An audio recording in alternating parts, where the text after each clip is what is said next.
I feel like we got a lot of the stuff that we wanted this offseason. We got Denny Hamlin and Michael Jordan winning the lawsuit. We got a new point system in place. We have more horsepower, kind of. I feel like, They got rid of the Roval. did they? Yep, that was just announced today. So It's not going to be the fall race it's going to be the Charlotte Oval in the fall. in the fall. Oh, wow. I did not. You're breaking news to me right now. Yeah, That's, wow, that's I awesome. know that's what you wanted. Uh, I don't. I'm okay. You got me all off kilter here, but now I wasn't prepared for that news. That's awesome. Following is a production of the garage area. All right, welcome into the garage area. This is going to be our last off-season podcast because the Clash is this weekend, and I'm sure that Ryan is looking forward to that as much as I am, just for the fact of I'm ready to see some racing back again, and I'm looking forward to that. Not so much that it's at Bowman Gray. Wish it was at Daytona still, but we can talk about that here in a little bit. Just kind of wanted to hit some of the topics that have kind of gathered since the last time we talked. We kind of did a final result of the lawsuit show last time we were together. And I think that definitely some positive strides were made as a result of that lawsuit. But since then, we've had a whole different point system. I want to talk about that a little bit, but we've also had some tragedy in the sport. It's been covered by people closer to the sport than us, as far as people that actually knew Greg Biffle, people that actually knew Denny Hamlin's parents, and so on. But yeah, tragic loss for Greg Biffle and his family in that plane crash. I know that I grew up a Roush Racing fan, and Biffle was part of that whole crew. So certainly there's a connection there for me, and um, there is a level of pain that you experience when somebody like that uh, passes away, but certainly in a tragic fashion. I know that you were following him a little more recently with Cletus McFarland stuff. Um, you mentioned to me how his death impacted you on a personal level just because of how much exposure you'd had to him. So can you kind of talk about that a little bit and what Greg Biffle was just for your fandom of the sport? Yeah, I definitely was a big fan of Cletus and watched all that stuff the last year and a half. Probably, I never really thought much of Biffle. I mean, he beat Jeff Gordon at Darlington one year, and that was kind of my view on it. But I was a big Jeff Gordon fan, but I never had nothing. He was I respected him as a race car driver and stuff, but no, nothing too much of it. But then after, especially when he started hanging out with Cletus and they had the North Carolina hurricanes and they were helicoptering in supplies and helping people out, and the fun they had on the YouTube and stuff throughout the rest of the year and stuff, it was kind of fun to watch. And I don't know, I never felt weird about someone I didn't know passing away before, especially in a fashion and the way he did, and I guess unexpectedly and whatnot. But it was pretty sad event, and I guess he'll be missed by many. Yeah, absolutely. Then shortly after that, we have the issue with the fire at Denny Hamlin's parents' house. Denny's dad was already in rough shape and ends up passing away due to injuries sustained in the fire. I know that his mom's still experiencing issues in that recovery process from that. Denny talked with Bob Pockers about it a little bit during media day, was just a little bit of the snippet that I got about that. He said that she has good days and bad days, but overall making improvement, which is a good thing. Tragic about his father passing away.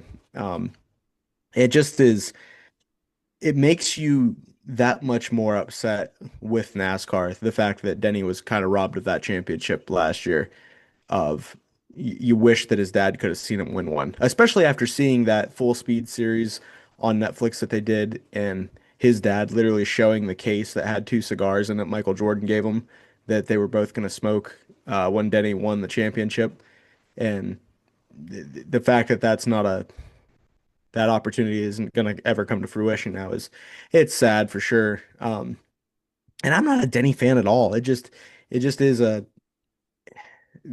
Denny. I think I don't know if it's through his podcast or just the fact that he's like some of the literally the only one of the old guard left from when we grew up watching that just makes you feel that little bit of more of a personal connection to him. I don't know what it is, but just feel bad for the hits that the guy's been taking lately. Um, losing a parent's a lot of pain, and to have to go through the having the championship ripped away from you, going through the lawsuit, then losing a parent, and now, hey, guess what? It's time to start the season again. I mean, how would you not want to just walk away from racing at this point? Yeah, I can't imagine the pain he's gone through these last few months, and the amount of work he's put into not only his racing career, which his dad helped with a lot, and um, I feel like he's the only one fighting for the sport. You know, all the other teams in this charter agreement just kneeled to NASCAR and followed their demands with Denny and with help of Michael Jordan that stood up to NASCAR and came through for the betterment of the sport. And then, um, you know, having his heart ripped out at Phoenix with 3 laps to go, and this with his dad passing away, I think in itself was inevitable. But then it got happened quicker than even expected, and I just I don't know what Denny's going through, how it's going to affect his season this year. I feel like it's got to be a rough one here at the beginning of the year for Denny. It might take him a little bit to get going, but who knows? Maybe it'll light a fire under him even more, and he'll be unstoppable. But That's my thought. I think yeah, that's what you're going to see. yeah, maybe that'll be it. But hopefully, I almost one of the biggest Denny haters, especially after he wrecked Chase at Martinsville in 2017.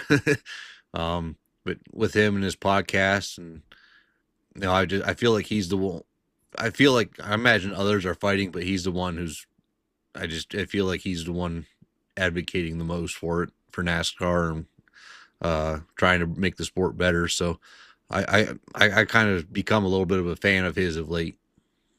Yeah, and on that topic a little bit, it's my perspective is that it's the Michael Jordan backing that's allowing him to do this because I feel like I look at me at my job, there's things that go on there that I don't like, that I don't appreciate.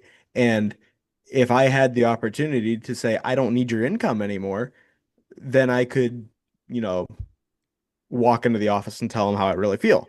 And that's essentially what Denny has done because he knows that Michael's going to foot the bill for what's going on here, and he doesn't run the risk of losing everything. Um, it to a degree. I mean, he's got a little cushion there with Michael, to whereas, Jeff Gordon's set to inherit Hendrick Motorsports essentially, and that entire company with its history. Penske with the amount that they've built, and I don't know what the succession plan is there. RFK, Brad's a new owner in that whole scenario. So it just seems like a lot of the guys don't have the means to stand on some of this feelings that they may have, to whereas Denny, he had Michael Jordan, and that's what allowed him to make some of the strides that he made. Either way, we're all the better for it. The teams, the fans, maybe not NASCAR themselves, the corporation, but the sport definitely. Yeah, that's for sure. I mean, it's I know they talked about it during the lawsuit and stuff. The amount of money Michael Jordan brought that maybe NASCAR owners couldn't bring to the legal system. So, um, yeah, it's just been a rough off season for a bunch of people. Yeah. Okay. Now that we can put some of that behind us here, let's talk about this new season. Let's talk about the new point system that we ended up getting. It's not exactly like the old chase system that was implemented in 2004, but there's a lot of similarities. Um, Tell me first, because I told everybody in the offseason we were going to do a show about points and our preferred points system and what we would like to see happen. Just real short, tell me what your preferred point system would be and how you would want it to work to crown a Cup Series champion. Um, Me particularly, I preferred a full year season points championship. Um, if I want to go by points, um,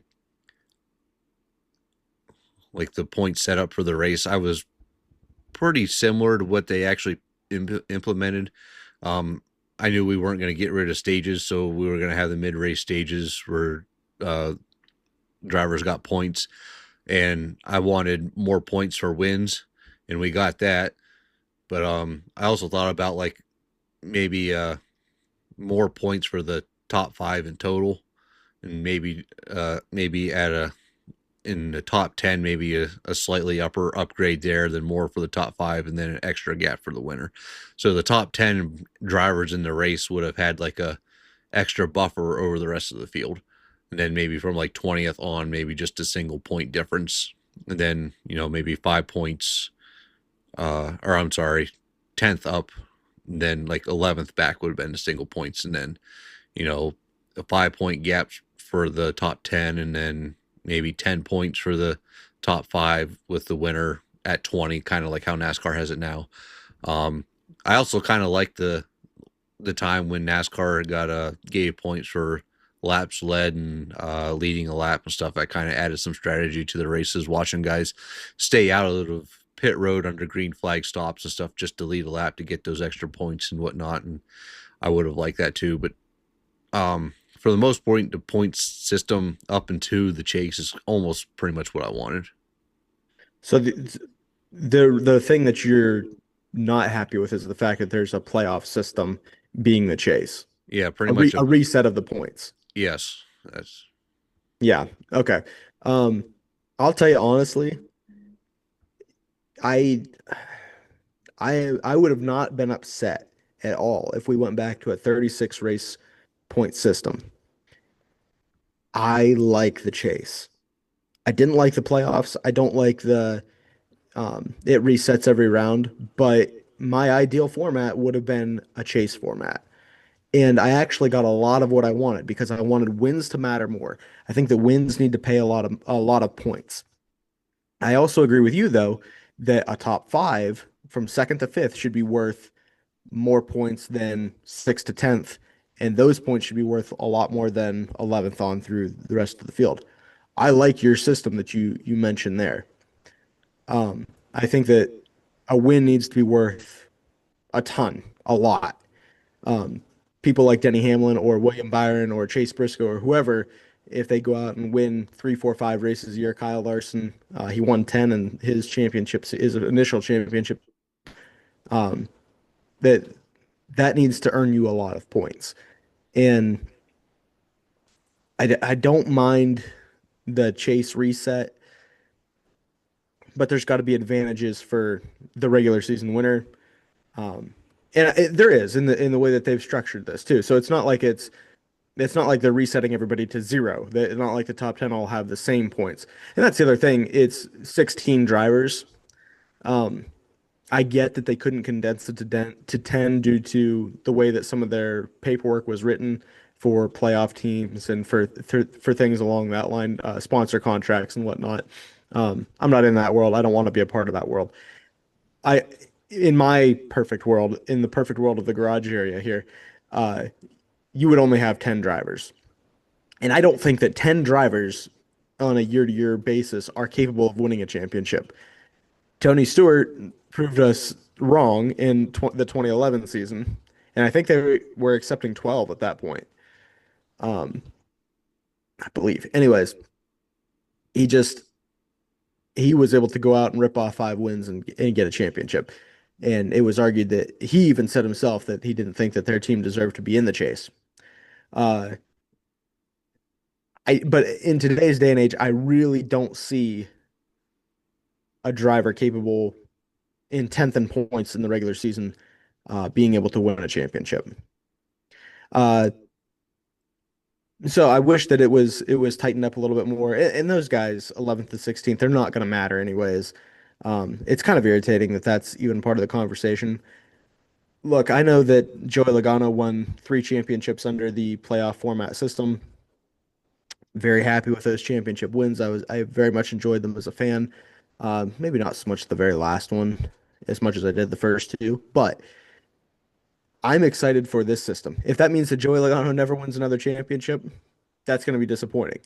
But no matter what, the bad taste in my mouth with championships lately were guys that weren't at the forefront all year. Like people got upset when Logano won because he had a very mediocre year and ended up winning a championship. I don't want that to be an option anymore. I want to see he had to go out and win 4 or 5 races to be here in a position to win a championship. And that goes for anybody. Definitely want to see the wins rewarded. Don't want to see more than one points reset. Don't want to see each round be reset. And the most interesting thing about this, in my opinion, is that stage points, like you said, they're not going away. They are going to matter, but they're going to matter in the championship race. Something that was kind of an oddity in years past of like, yeah, we have stage breaks and here's the points that they would have earned if they actually mattered. And it was kind of a goofy thing in the championship race. And that now those points are actually going to make a difference. The only thing that I would disagree with you on is I don't want to see bonus points for leading a lap, but I definitely think we should see bonus points for leading the most laps. Yeah, I guess I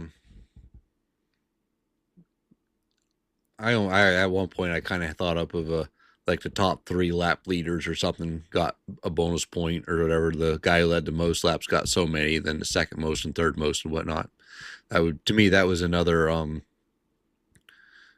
caveat you could have put in there, but we're starting to make things maybe a little too complicated at that point. But um, I think the Xfinity fastest lap is still out there. They did make a change with that you cannot go to the garage and come back out and run that lap. But I like um, that. yeah, I think that was smart. But so I guess now that we talk about we got the only other thing that I kind of forgot what I was going to say there for a second. But as far as what from what I wanted to what was going to happen, I think this was the best case scenario. Um, what we got with the chase. Maybe the amount of wins throughout the year could have added a little bit more bonus points to those who had those wins with the points reset. Obviously, the points themselves, uh, they kind of speak for themselves. So maybe I'm contradicting myself of how much I want wins to matter versus an actual point system to be the championship final. So I don't know exactly where I stand on that. I guess we'll see how it plays out. I guess that really only matters if the guy who has 10 wins in the regular season doesn't get the number 1 seed. So, or if he gets the number 1 seed, but he still loses a bunch of a buffer or not, that'd be the only detriment to him that those 10 wins still might not count for much in the chase. I think I still keep wanting to call it a playoff, but Yeah, we need to rewrite it back to a chase yeah, and get that rewired in our heads. I've hated the playoffs since they started naming it the playoffs, and now I can't get the chase to come out of my mouth. So, Yeah. um, Playoffs yeah, and overtime are the two worst terms in NASCAR. We don't play anything and there's no time. yeah, but yeah, with what we got now, I think it was the best case scenario. I think TV contracts require some type of postseason type setup, like a chase or a playoff. So getting back to the chase, I think is about the best that we could hope for. Yeah, I would agree with that. Do you you don't have to speak on this if you're not prepared to do it because I'm not prepared to do it either. Do you have like a general overview of the point system? Like do you have an understanding of how it works, or are you just hoping to kind of learn as the year goes along? Um, I have a pretty somewhat decent overview or understanding of it. I mean, it's essentially the same point system as previous years, except there's no more playoff points, and That's uh, actually a big deal. yeah, and the winner gets 55 points for the win. Was it? I think, or I believe it's 55 points now. It's 20. It's 20 points over second place. That's kind of how I remembered it. So, um, that where that'll come into effect, especially is at the cutoff at Daytona. Let's say that the 16th place cutoff line, a driver is within 20 points of making the chase. If he wins the race, no matter what happens, he'll make the play or make the chase because even if his closest competitor finishes second, it's a 20-point swing. And that's So something that people were worried about losing the thrill of is that final race, winning and getting into the playoffs. And you're saying that that's really not going away necessarily.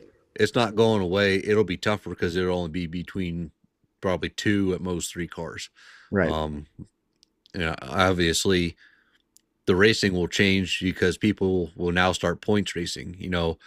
Drivers who would be going for wins and Hail Marys at the end of the regular season will now be like, okay, if we get top 10 finishes, stage finishes here, collect these points, we'll move our way towards that line instead of going Hail Marys for wins that may not pay out and have bad days overall. So now, who knows, that gap could close even for the top of the standings too. So the whole strategy is going to change, not just, these guys.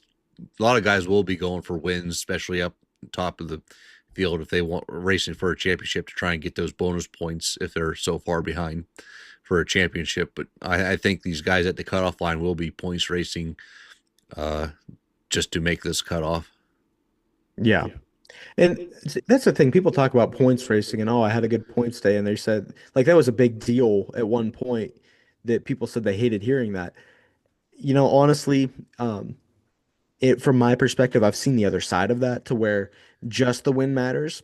And if Joey Logano is going to run 15th every week and then rip off a couple wins to get into the playoffs and then win a couple races in the playoffs to make it to the final round, I would rather see him run for a top five position every week. Like, if you're in that top five position, you're in position to win the race somewhere along the line. If you just need a few things to go your way, I would rather see my driver in position to win more races than to run mid pack a lot of the races of the season. Yeah, I think it gives more drivers an opportunity to try and race up front for points than to maybe just go after that one coveted position. Guys are willing to risk their own race to try and win, wreck themselves or wreck someone else, whatever, going for those wins where they know if they finish up front and have good consistent days, then to me it becomes a more natural, mature racing environment. You don't have Martinsville Xfinity races like we've seen.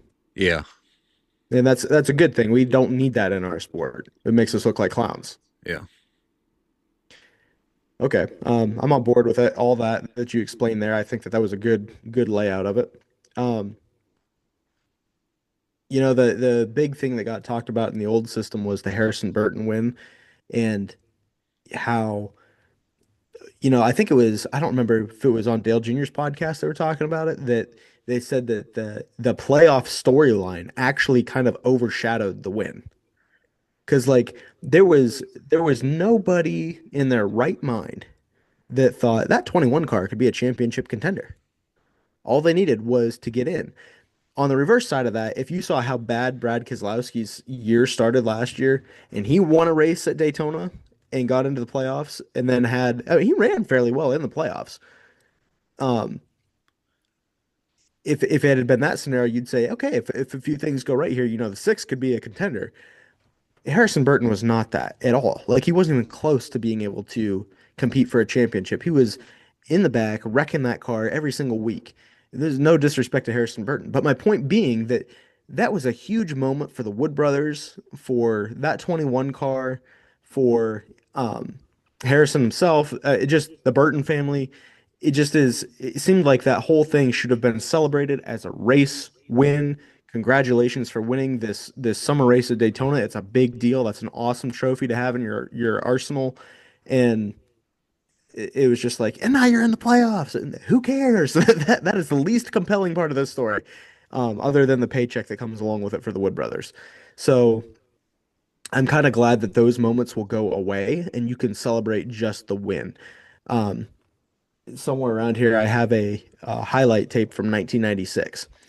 Um, and I remember I've watched it several times. So Dale Jarrett had a really good year that year, contended for a championship, but he ended up breaking his knee, I think, at Phoenix or at Pocono, and kind of slowed down his strong effort that he had going on. Terry Labonte and Jeff Gordon were going at it for that championship that year. Terry ended up winning it, but at Watkins Glen, Jeff Bodine in the seven car, Alan Quicky's old team, ends up winning that race.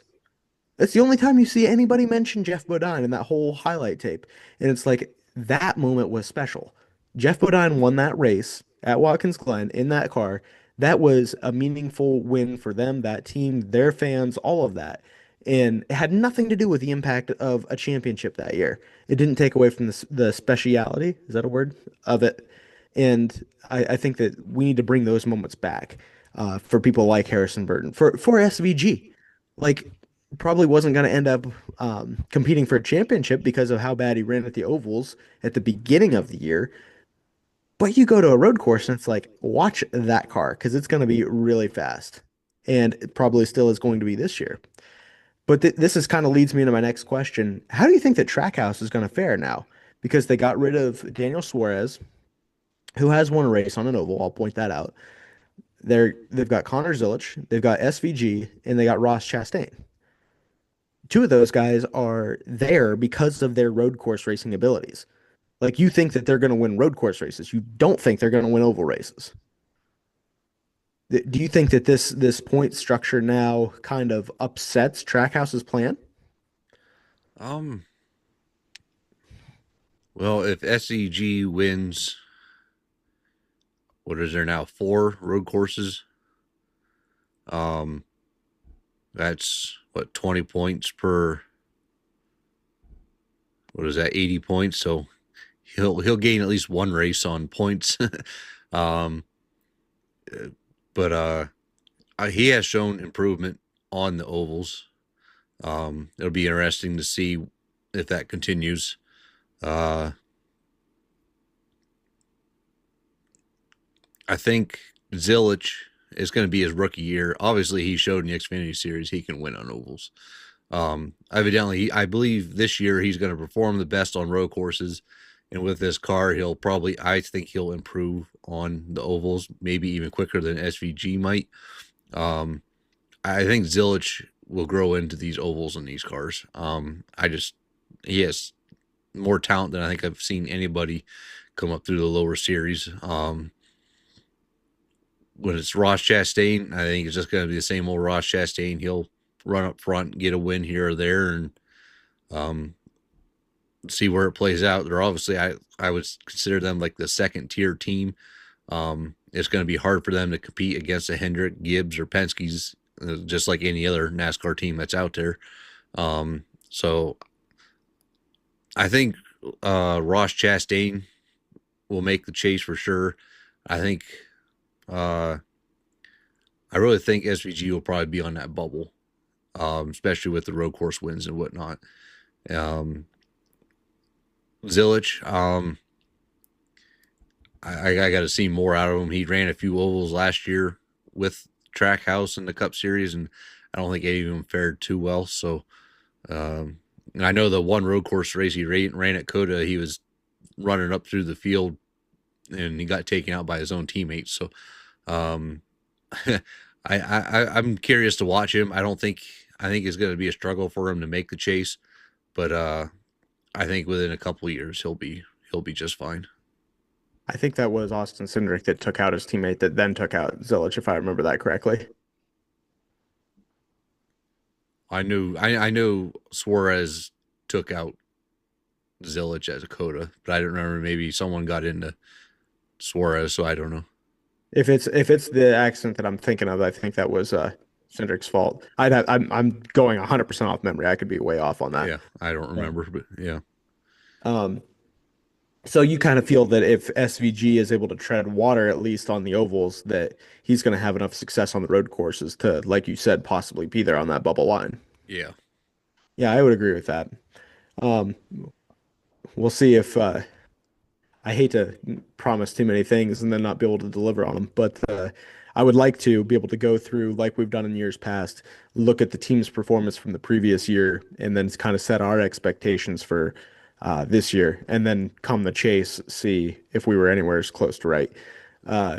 Hopefully, maybe we can do that Super Bowl week before the Daytona 500 gets here. Anyways, that pretty much covers everything that I had to talk about, and I agree with a lot of what you said about Trackhouse.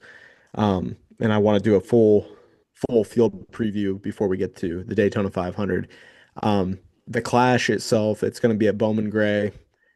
Chase Elliott won there last year. Denny Hamlin put up a fearless fight for that second position there.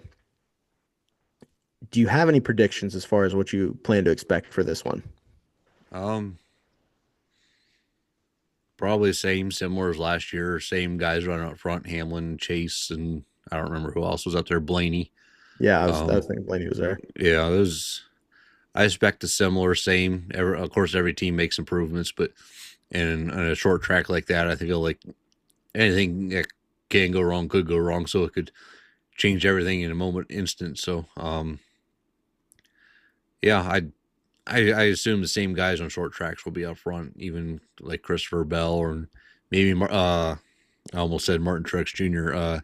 Chase Briscoe. Briscoe. He improved a lot at the end of the year last year, so I could see him doing pretty well too. So I feel like we got a lot of the stuff that we wanted this offseason. We got Denny Hamlin and Michael Jordan winning the lawsuit. I know Bob Jenkins was there too.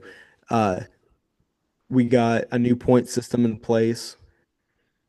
We have more horsepower, kind of.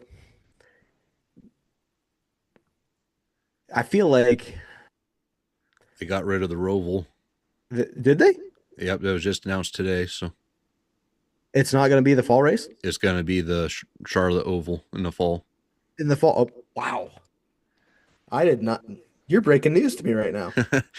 Yeah, That's wow, that's I awesome. know that's what you wanted. I kind of like the Roval, but I know you were talking about things you happened that you liked. But Yeah, no,